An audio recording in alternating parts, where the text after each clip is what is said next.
เรียนสอนภาษาอังกฤษทางตอนเหนือประโยคง่ายๆ3 ประโยคอืมประโยคที่1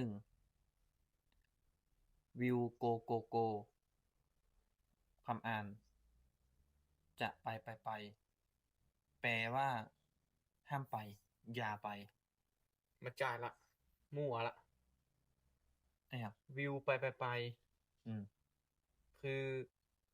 แม่คนชื่อวิวอะบอกวิวไป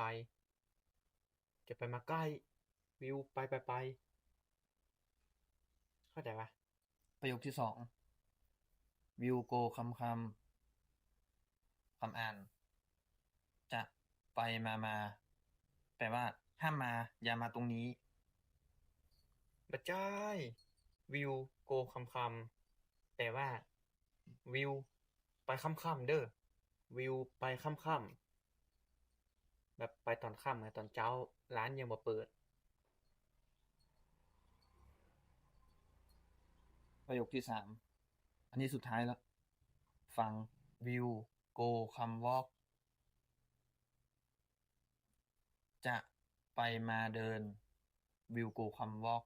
วิวโกคำบอกจะไปมาเดินก็คืออย่ามาเดินแถวนี้อย่ามาเดินตรงนี้เฮียนที่ไหนมาเนี่ยผิดหมดเลยอะวิวโกคำวอกอืมวิวไปมาวอกแปลว่าวิวอย่ามาโกหกนะประมาณว่าวิวไปมาวอกนะ